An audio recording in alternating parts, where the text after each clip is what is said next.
As the sun dipped below the horizon, painting the sky with hues of orange and crimson, a chilling wind swept through the small, quiet town of Willow Creek. The summer carnival had rolled into town, transforming the Central Park into a lively spectacle of lights, music, and laughter. But as night fell, a sense of unease began to creep through the fairgrounds. Amidst the kaleidoscope of colors and the cacophony of joyous sounds, a figure loomed in the shadows, a clown, but not the kind that brought smiles. This was Lark the Clown, a grotesque caricature with a grin that stretched unnaturally wide, eyes that gleamed with malevolence, and a crimson costume that seemed to absorb the darkness around him. He weaved through the crowd, his presence unnoticed by most, though a few children tugged at their parents' sleeves, pointing at him with wide, fearful eyes. Just part of the show, the adults reassured them, though a shiver ran down their own spines. Lark had always been a mystery, an urban legend whispered among the townsfolk of Willow Creek. Stories told of disappearances whenever the carnival visited, but they were dismissed as tales to scare children into behaving. No one took them seriously until tonight. Emma, a 17-year-old with a penchant for adventure, decided to explore the darker corners of the carnival. She had always been skeptical of the supernatural tales and wanted to prove they were just myths.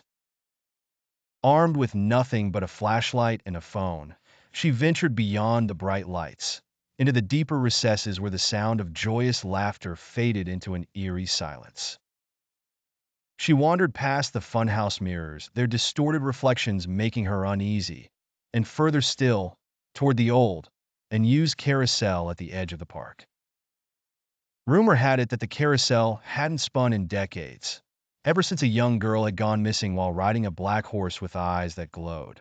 Emma laughed at the absurdity of it, but her laughter died in her throat when she reached the carousel.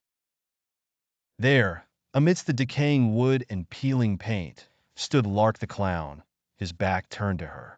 Her heart pounded in her chest as she tried to rationalize his presence. Maybe he's just a performer taking a break, she thought, though deep down, she knew better. She slowly backed away, but her foot caught a loose board, and she stumbled, dropping her flashlight.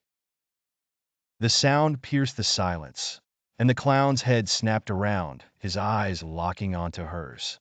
In an instant, his grin widened, revealing rows of jagged teeth, and he began to move toward her with an unhurried, predatory grace. Panic surged through Emma as she scrambled to her feet, grabbing her flashlight and running back toward the lights and sounds of the carnival. She dared not look back, the sound of his footsteps echoing in her mind. Bursting into the crowded center of the fairgrounds, she collided with a group of teenagers, barely able to catch her breath. She looked back, but saw no sign of Lark. For a moment, she thought she had imagined it all, that her mind played tricks on her in the darkness. But as she tried to steady herself, she noticed something off about the carnival. The clown performers were gathering in a circle, whispering among themselves, their jovial faces replaced with wary expressions.